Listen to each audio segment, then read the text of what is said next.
remember a little while ago I memorized Romans chapter 12, and I want to unpack or talk about verses 9 and 10.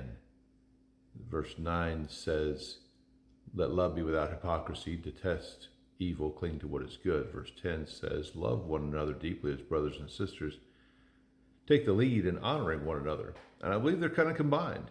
If we love our fellow believer as a brother or sister, there means a different way we would treat them. When you let your brother or sister get away with a lot of things that you don't let your friend or coworker get away with, or your acquaintance, you're more tolerant and you prefer them over you. You honor them. Paul said, take the lead in honoring one another. That's an act of humility. It's an act of preferring them. You know, I did some training at work. It's been a few years ago, but it said one of the things when you're dealing with a coworker is always think the best. Always think that they have the best intentions. If you think the best of someone, it changes the way you treat them. And when they do happen to mess up you, hey, we're going to give you some grace. I heard somebody say one time, we were talking about politics, and I said, well, don't you believe in grace?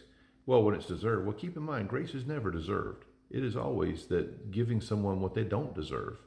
And so maybe you take the hand of leading or the tact of leading someone rather than berating them or pushing them.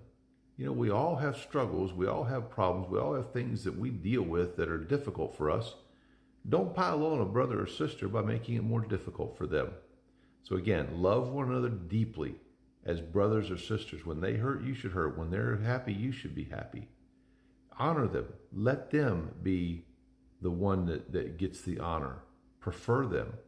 And then back to verse 9, let love be without hypocrisy.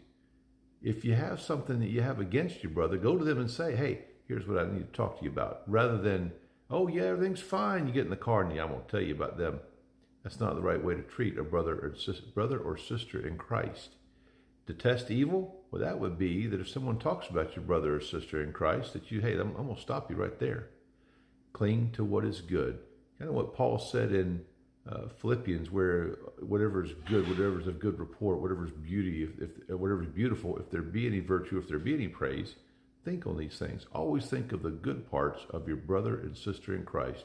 If we did this, we would have a lot better relationship with our brothers and sisters in Christ and would be more attractive to the world. Thanks.